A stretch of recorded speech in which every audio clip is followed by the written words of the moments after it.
Good morning, and welcome to the DFS Army YouTube channel. I'm Razzle11, and you can find me on X at Razzle11Grinds. Going to take a look at Game 2 of the World Series tonight, Dodgers and Blue Jays. Blue Jays coming off of a thrilling Game 1, and by thrilling I mean from their side. A 9-run 6th inning really put the game out of reach. With some interesting spots prior to that. Snell wiggled out, Savage limited the damage.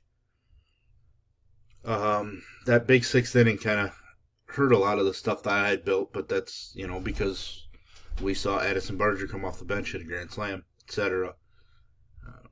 A lot of the same thoughts come into play tonight.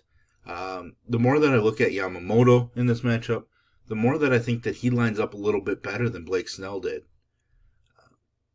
Which is scary because I was kind of high on Snell, given how well he had pitched, plus how he had dominated Toronto in the regular season.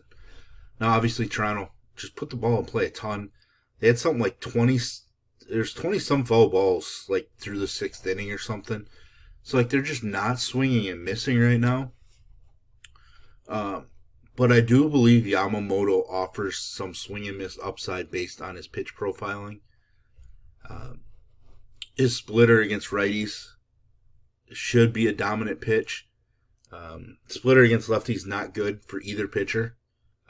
Gausman has a very similar pitch profile to Savage. So the same guys for the Dodgers that were in play last night definitely going to be in play tonight.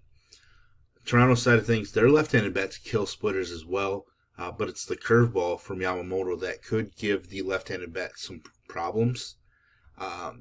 So there's just a better route for Yamamoto to show up, compared to what we thought from Snell yesterday. But again, Toronto's just played so well. The dome was electric. My guy, Varsho, with a big home run to tie it up. Some of you might know the back history there. I was born in Marshfield, Wisconsin, same town as Varsho was. In high school, I kind of worked out and hit with Varsho's dad, Gary, at their home in their heated garage cage and stuff.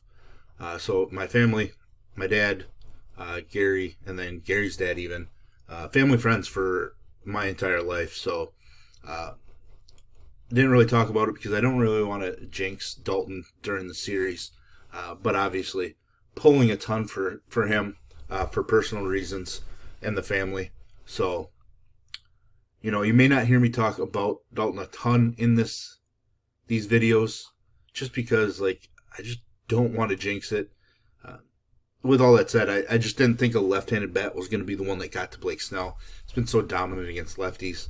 It's been almost a year and a half since he gave up a home run to a left-handed bat, and that last one was by Juan Soto, of all people. So, anyways, getting into this game tonight, there's a route, Addison Barger, Varsho himself, Lucas even a little bit, in play against Yamamoto and his splitter.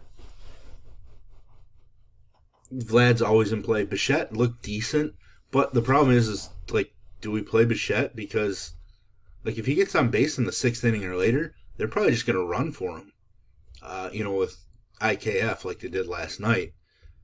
He's definitely not 100% out there. He did make a nice play up the middle from second base, which could have gone badly for his knee, but looked like he came up fine. Swing overall looked a little late, but overall he looked pretty solid and comfortable at the plate. They obviously felt that by plugging him in the 4-hole.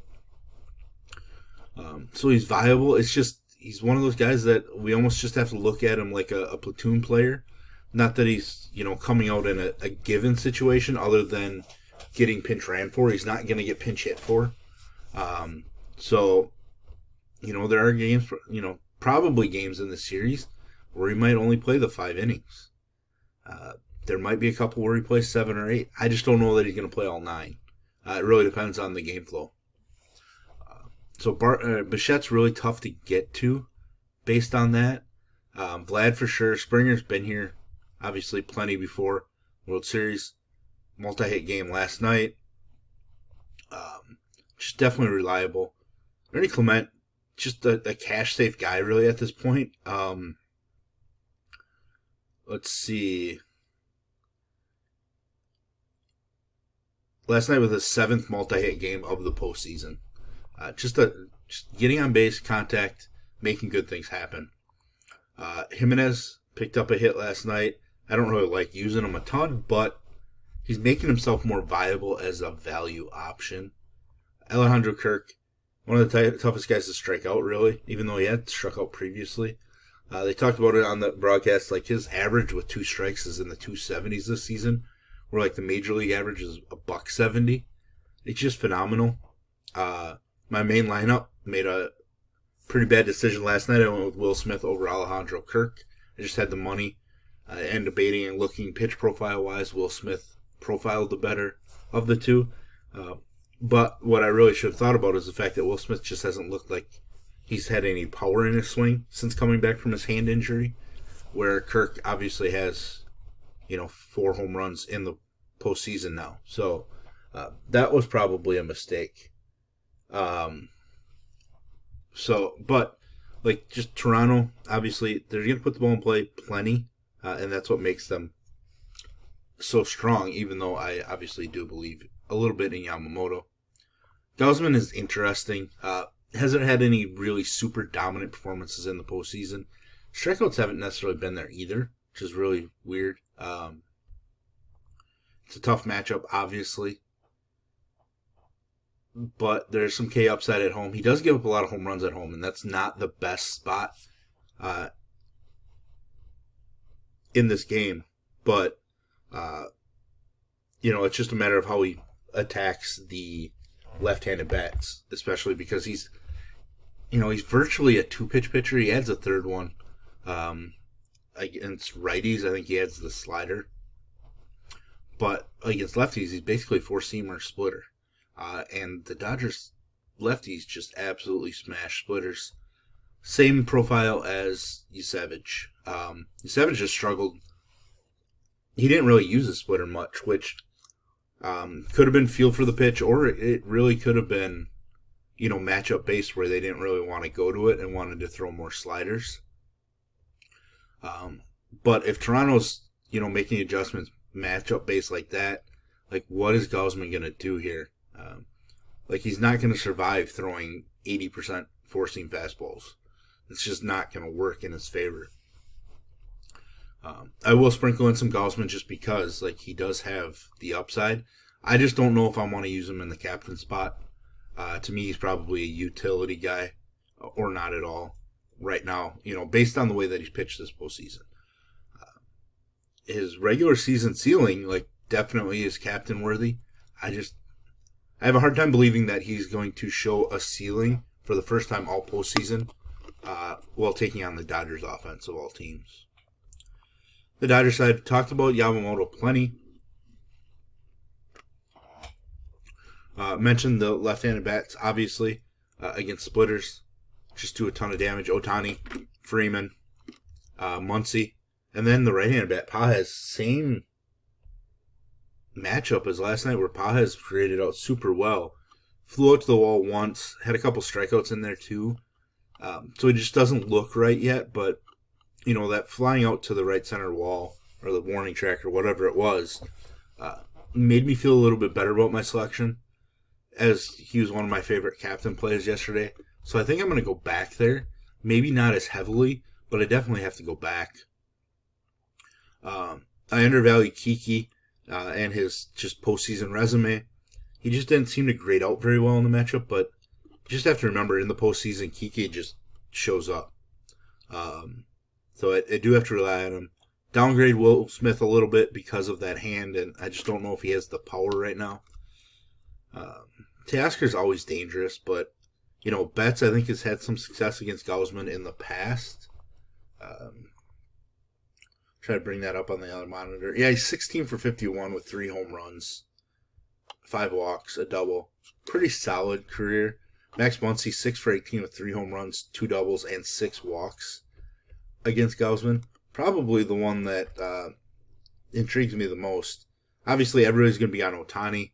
He's just 2 for 12 with a home run and 6 strikeouts against Gausman. dangerous spot to do it, but would a fade make sense? That's really interesting to me. I don't know that I'm going to be able to do it, but I am somewhat interested in the idea. It's just tough to fade him on the road because of that extra, leading off, that potential ninth inning at bat, etc. Sorry, I'm trying to take a sip of water. But like, Kike's 1 for 14 with 7 strikeouts against Gausman. Freddie's 1 for 9 with the home run. Teoscar 3 for 16 with 3 doubles. There's some guys that just have struggled. Will Smith 2 for 10, 3 strikeouts. So pretty wild differences in previous appearances. Edman 2 for 13, 8 strikeouts. Edman does feel like the one guy that's probably not one that I want to force some exposure to at this point. Now, when it comes to relief pitching, because that matters, obviously in showdown standpoints, the Dodgers got out of the game without using Trinan, without using Sasaki. Basically the two most important guys in the spot. Their bullpen is in some rough shape. And they're going to try to rely on, Kershaw at some point in a bullpen role, but having both their top two guys, pretty important because obviously there's an off day tomorrow. Feel really good about, both of those guys potentially showing up, especially Trinan. But again, obviously, strikeouts, are they there, in this matchup for their bullpen arms? On the other side with Toronto, Hoffman didn't see the mound, and Varland didn't see the mound. Two of their, most important relievers did not have to touch the dirt because of the game. Super interesting there. I do think that both of them are super in play, and I have to believe that Varland's going to show up unless Gausman just absolutely dominates or he totally implodes, and the game's not close from early on.